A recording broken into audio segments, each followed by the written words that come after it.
आखिर राजधानी पटना में हो क्या रहा है, जहां अपराध एवं अपराधी को शिकस्त देने के लिए बिहार के डीजीपी समेत कई पुलिसकर्मी पूरी तरह कटिबद्ध हैं।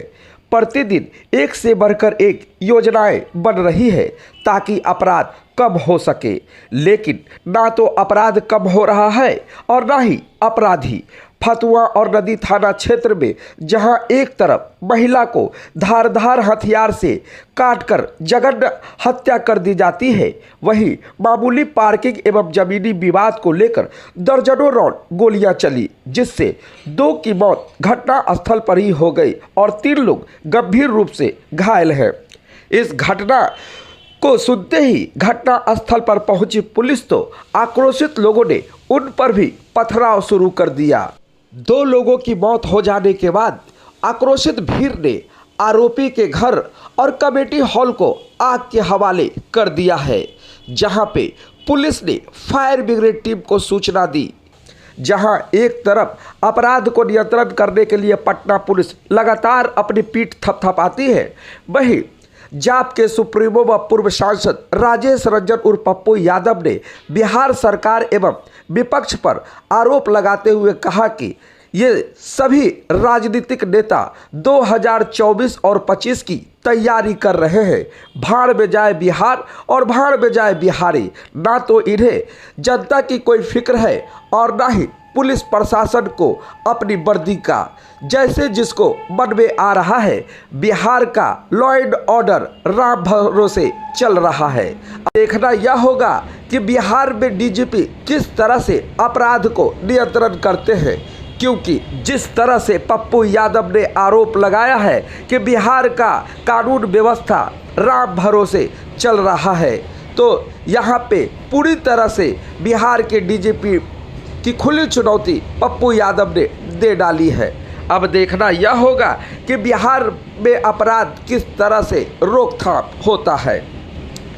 संदेश आप तक के लिए पटना सिटी से अरुण कुमार की रिपोर्ट।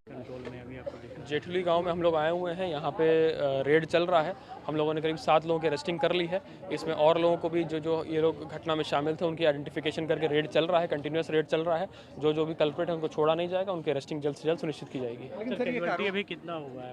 अलग-अलग फिगर बताया जा रहा है। कैजुअल्टी अभी तक काफ़ी जो अभी हम लोगों को न्यूज़ मिल रही है उसमें 5 लोग इंजर्ड थे, जिसमें से 2 की मृत्यु हो गई है और 3 लोग अभी क्रिटिकल इंजर्ड हैं। बाकी जो सही फिगर है वो थोड़ी देर में हम लोग क्लियर कर पाएंगे। लेकिन एक बड़ा आरोप लग रहा है पुलिस के ऊपर कि एक यहाँ के जो एसआई हैं उनके सामने गोली मारी गई है, जो आरोपित हैं जिनके बारे में भी घटना ये भी मुझे यहीं पे आके मालूम पड़ा। यहीं पे आके स्थानीय लोगों ने कुछ कंप्लेंट किया है। ये चीज़ गंभीर आरोप है और इसमें हम लोग जांच करके जो उचित कार्रवाई वो करेंगे। लेकिन लगातार जो लोग हैं स्थानीय, ये पुलिस के ऊपर ही आरोप लगा रहे हैं कि वो सामने खड़ी रही और उनके सामने ही जो है कि पूरी घटना अंजाम दी गई है। इसके बारे में क्या कहें? उस सब चीज़ों की जांच होगी। जो स्थानीय लोगों ने हमको कंप्लेंट अभी बताई है वो चीज़ हमारी नॉलेज में नहीं थी और अभी हमारी नॉलेज में आ गई है। पहले हमारा प्रायोरिटी है कि यहाँ का माहौल हम लोग इसको सामान्य कर लें। जो कल्प्रिट्स हैं, जो इन्वॉल्व हैं घटना में, उनको अरेस्टिंग कर लें।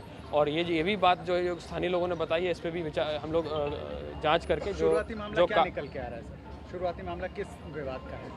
विवाद दोनों एक ही गांव के पक्ष है। दोनों लोग एक ही गांव से हैं। कुछ छोटा सा ही बात पे विवाद हुआ जो बढ़ते बढ़ते इतना रंग जो बात कही जा रही है सर, पार्किंग का विवाद जो कहा जा रहा है, पार्किंग का विवाद भी सामने आया। कुछ इसी तरह की बात हमको स्थानीय लोगों ने बताई है कि कोई ट्रक खड़ी हो गई थी जिसको हटाने के लिए एक पक्ष ने दूसरे पक्ष को बोला। उसी पे झगड़ा शुरू हुआ और झगड़ा शुरू होते होते बढ़ गया, फिर उसमें गोली चली है। सब लोग लगे हुए हैं 2024 के चुनाव में, सत्ता भी विपक्ष। इन लोगों को गाली गलौज से फुर्सत किसी को नहीं है। सुधाकर सिंह हो या नेता हो या नेतागिरी, सब लोग राजनीतिक विरासत के लिए और 24-25 के लिए भाड़ में जाए पब्लिक, भाड़ में जाए बिहार और बिहारी। ये नेता लोग एक दूसरे को गाली गलौज करते रहेंगे। बेटी रोटी नारी खोखी की लड़ाई जो गांव में महिलाओं के बीच कभी होती थी, अब ये नेताओं के बीच हो रही है। नेताओं को कोई मतलब इस बिहार के किसी चीज़ों से नहीं है, ना विपक्ष को ना सत्ता पक्ष को। यहाँ आएंगे विपक्ष, यहाँ उसका वोटर नहीं है, नहीं आएगा। पहले भी हम गए थे जब मर्डर हुई थी ये मुझको समझ में नहीं आता है कि बालू माफिया और जमीन और शराब माफियाओं को सरकार का संरक्षण क्यों है। सरकार ऐसे लोगों को समाप्त क्यों नहीं करती है, सरकार तवज्जो क्यों देती है। समाज अपना, हर जात का समाज अपने अपने अपराधी और माफिया को आइकॉन क्यों मान लेता है, और अपराधी माफिया को ही, पैसे वालों को ही या सोसाइटी वोट क्यों देती है। रोपिएगा बबूल, खाइएगा खजूर। जब आप एमएलए एमपी या माफिया सबको पैसे वाला पैसा लेकर के आप वोट दीजिएगा, दारू पी करके आप गांजा भांग कोरेक्स पी करके ड्रग्स स्मैक लेके वोट दीजिएगा, अब 4756 वाले को टिकट दीजिएगा तो गोली नहीं चलेगी तो क्या फूल चलेगा।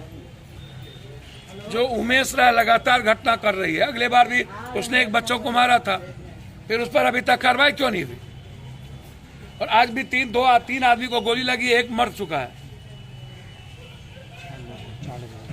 हाँ, चार या तीन, जो भी, एक की मौत हो चुकी है। तो ये नरसंहार है ना। तो उमेश राय जब आप सब जगह ढा देते हैं, छपरा में ढा देते हैं, तो यहाँ भी ढाइए। अपराधी के साथ कोई मरम्मत, माफियाओं के साथ कोई मरम्मत नहीं होनी चाहिए, और दलाल के साथ। यह घटना बहुत बड़ी है, इसकी अविलंब उस पर कार्रवाई हो।